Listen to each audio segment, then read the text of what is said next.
Welcome to QDL. QDL is your look at who and what is making news in the world of quality. I'm Dirk Ducharme, Editor-in-Chief of Quality Digest. Consumers and employees today want more from their brands than just good quality and good prices. More and more, they want to know that their favorite brands consider the environmental impacts of their products, or that they pay attention and maybe even take a stand on social issues, certainly how they deal with social issues within their workplace, and also that they are governed ethically. So this is called ESG. You may have heard of this, environmental, social, and corporate governance. And it's really risen to the fore in the past 5 years or so. So if you think back maybe to 2019, for instance, more than 1,000 Google workers signed a public letter calling on Google to commit to an aggressive company-wide climate plan. Well, that's a push toward ESG.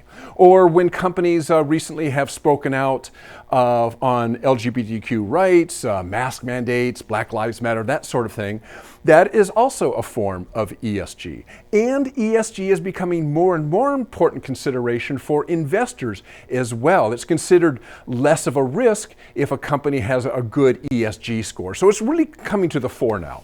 Herbalife Nutrition is a company that has been pursuing its ESG initiatives for several years now, and we're really happy to be joined today by Mark Schissel, Chief Operating Officer for Herbalife Nutrition. Mark, thanks for joining us.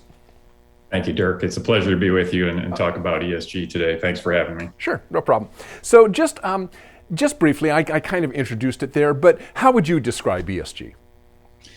Yeah, I would define it as a framework, if you will, for how to measure and evaluate a company's impact on the environment, on the societies in which it does business, and on how it governs itself. So the three acronyms, E, S, and G. Okay. And why is ESG important for companies? What do they get out of it, I guess you could say? Yeah, I'll say I think it comes in two phases. And for me, I go back to the early 2000s, 2004. The UN Secretary General, kind of started this whole thing by partnering with 50 of the largest financial institutions in the world. And what he said is can we have a joint venture to take these three elements of E, S, and G and embed them into the investment decision we're making in capital markets? So that's what kind of developed the framework for how we can have a common language to talk about this and how we can measure and evaluate companies, the rating agencies, and everything else. But in those early days, Dirk, I think it was really focused on a small subset of investment firms that focused on ESG investing. Okay. But as you said before, in the last 15, 16 years, it's totally changed. It's become mainstream. And to answer the question, why is it important for us at Herbalife and for so many other people is now it's transitioned where the general public cares about these things. An employee may or may not join your company because of how you're impacting ESG. Your customers may have brand loyalty or not because of ESG. So I think a lot of people in the public are looking at this, looking at how companies are addressing it, and they're making decisions on their brand loyalty based on the impact the company's having. So has this, or I should say, in what ways has it changed the way companies look at ESG, or maybe even how they approach it, even if they were aware of it in the past? Yeah, let me talk about Herbalife Nutrition specifically, because we've been around for 41 years. We sell nutrition products through independent distributors around the world. And the elements of our environment and sustainability and society and governance have always been important to us. We've produced nutritional products based on plant protein, which has a much more sustainable impact on the world than other alternatives. We have distributors in 90 plus markets that provide economic opportunities to diverse populations around the world. So these concepts have always driven our business. What's changed is we never told our story to the world about what we're doing in this spot, in this space. And so what ESG has given us, as I mentioned before, is kind of a common language and a way to measure and compare our progress year over year and progress that we're having against our competition. So it's become much more important in the last couple of years, not to tackle these topics, but to do a better job of telling our story. And in fact, Dirk, we just recently published, for the first time ever, our global responsibility report, and it's posted at imherbalifenutrition.com. And it's the first time we've really taken all these elements and told the story to the general public, to customers and employees, even though a lot of these elements we've been working on for 41 years. Yeah, and I know other companies, I've seen other companies have put out, let's say, similar reports, kind of bringing to the forefront, letting their customers, letting their employees know that, hey, look, these are the things we're involved in. A cynical side would say, is a lot of this or is some of this for PR purposes? In other words, we know that our younger perhaps millennial audience wants their brands to be socially and environmentally conscious. Therefore, we're going to put that out there to let them know so that they'll buy from us. Yeah, for us, the strategic importance of ESG is about building trust, like I mentioned before. So I agree with you. Some companies have come out with some fairly grandiose claims, but I think if you're really trying to build trust, that maybe gives you a little bit of a uptick in the short term, but ultimately everyone's going to look to you to follow through on those commitments. So trust is built through delivery of those promises. And so when we look at ESG, this isn't just a short-term initiative. This isn't just trying to get a rating to a certain level. This is about creating trust with all of those stakeholders. So what we say publicly, we want to make sure we can deliver, because we believe that continuing to deliver on these promises and measure them and follow through is how we're going to build that trust. So I do think we see a variety of approaches from some companies, but for us, it's all about creating that trust with our stakeholders. Yeah, I want to talk about the trust for a little bit here. You wrote an article for Quality Digest. It published a few weeks ago. There's a link to it underneath the player page down there. And transparency was kind of a key bit of that. So can you talk a little bit about trust and transparency and how those are connected? Yeah, I think in any type of relationship you have in your personal life or professional life, transparency is the first step to building trust. If we can all put all of our cards on the table, then that shows a level of transparency and trust in each other. But then I think that's just the first step, Dirk. The next step becomes, and this in my world is how we look at our supply chain, is every party that's part of that supply chain, I need to sit down and talk with and say, what's our shared purpose behind this? What's our shared goal? And how can we both come out winners on this? And if I'm looking at a circumstance using different data, different metrics, and a different perspective than my partner, we're going to have confusion, and that's going to lead to mistrust. So transparency, one, but then second, alignment around the numbers and the facts that we're looking at. And if we're looking at the same circumstance and interpreting it the same way, and we have shared alignment of what our goals are, then we can take the next step, which is moving towards whatever that goal is. But it all starts with transparency. If you're not willing to be transparent, people are going to wonder what you're hiding. So the first thing is let's put all of our cards on the table. And technology comes into that. Oh, in a huge way. In today's world, there's so much data out there, and we have so many partners, and everything's changing so quickly. You just can't get this done with the old methods of doing business. So what this really comes down to is some new technologies that can ingest large amounts of data, whether that's data structured or unstructured. And by the way, every company has different data within their walls. Yeah. And then how can you sort through that quickly? This isn't the age-old way of an individual looking through it. We've got to leverage artificial intelligence and predictive analytics to get through this. And then the last piece of the technology piece, which I think is really compelling, is we need to be able to trust the data. The output's only as good as the input, as they say, garbage in, garbage out. Yep.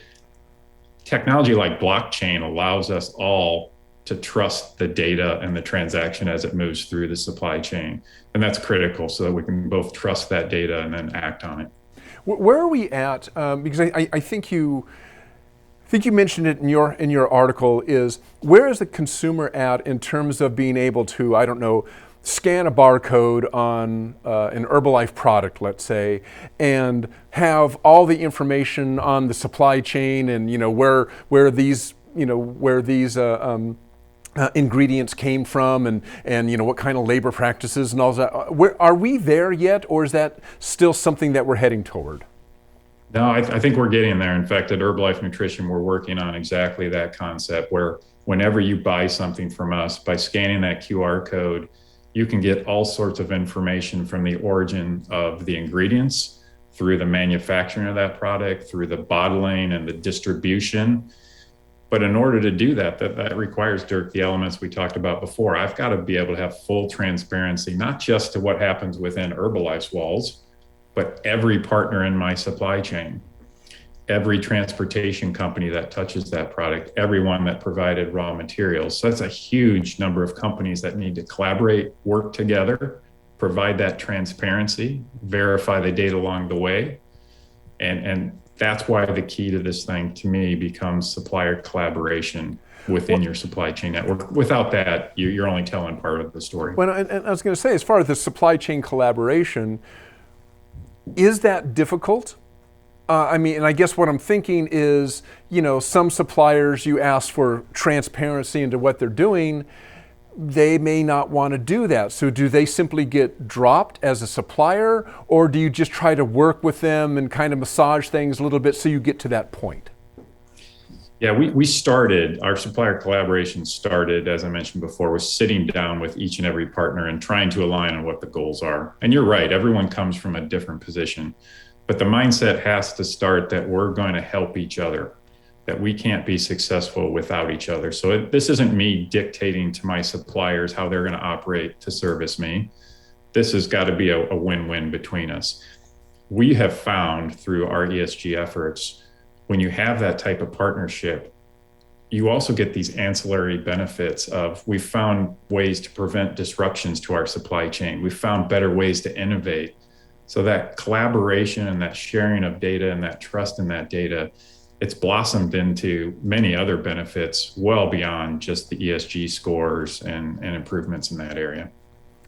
If a company is interested in developing their ESG, how do they go about it? And I guess what I'm thinking of, the majority of the companies in the United States are, 100 people or less, something like 95%, right? They're small companies. They're not Herbalifes or Walmarts or whatever, but they're interested in improving their ESG, whether they're publicly held or not. They feel it's the right thing to do. How do you get started on that?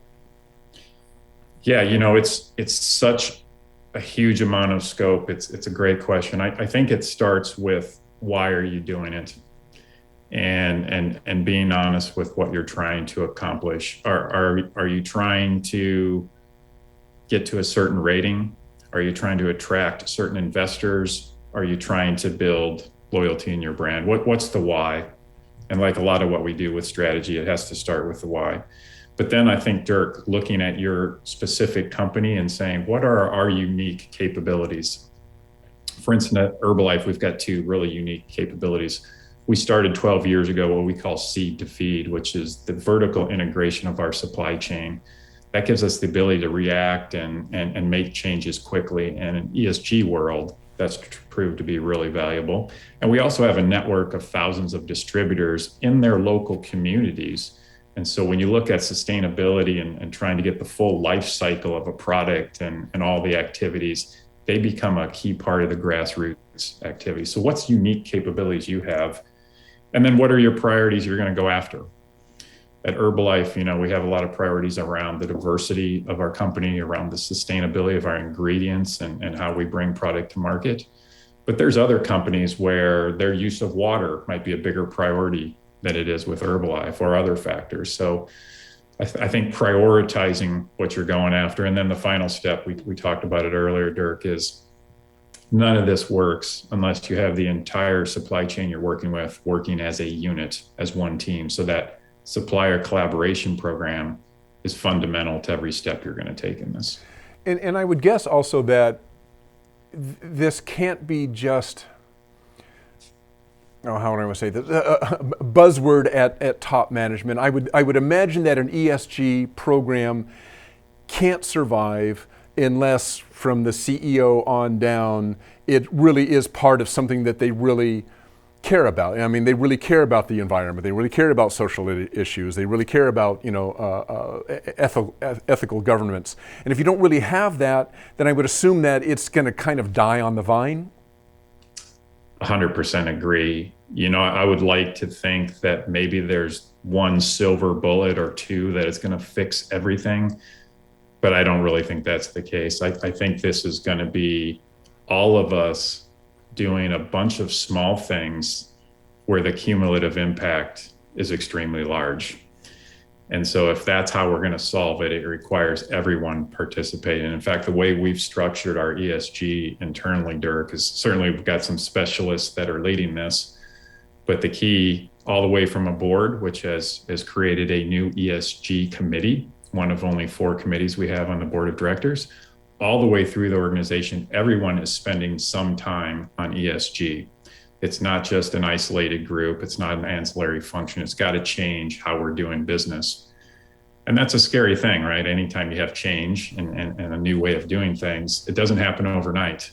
But again, I think these solutions are not just a one-time thing. This is an evolution that's going to take us years and years, and we're committed to doing it. So everyone's got to play a part in it. And I guess that's my final question, is looking to the future, what is in store for supply chain planning and sustainability and all of these issues? Where do you see us, 5 years from now? Yeah, and I'm really excited about the future because it's so rare when you have an entire industry aligned around something of this importance. But I think between the pandemic and all the disruptions in the supply chain and the increased attention on ESG, you now have everyone in every supply chain going after the same problem. How do we work better together? How do we share that data? How do we make these thousands of improvements? So that level of collaboration I've never seen this kind of energy behind anything. I think that's number one. That's going to drive investments from boards. It's going to drive investments from the technology companies for all the things we need to do to make this happen. I think that's number one. And then number two, I think it's a really exciting time to be in this field, whether you're in supply chain or ESG specifically.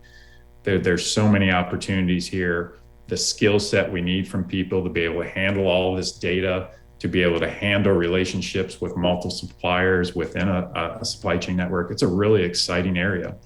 So supply chain is kind of moving from a cost department, a cost center, to really enabling the business to grow. And I think that's an exciting place to be. So I look 5 years from now where supply chain and operations in general are really helping drive the business. And that's a great place to be. All right. Mark Schissel, Chief Operating Officer for Herbalife Nutrition. Thanks for joining us. Really appreciate your time today. Thank you, Dirk. It's been a pleasure. All right. That is it for today's QDL. As usual, if you would like to bring us, introduce to us a topic that you'd like us to cover or somebody you'd like us to bring on the show, just let us know. You can just email us at qdl@qualitydigest.com, and we'll do our best. That is it for today, and we will see you at the next QDL. So long.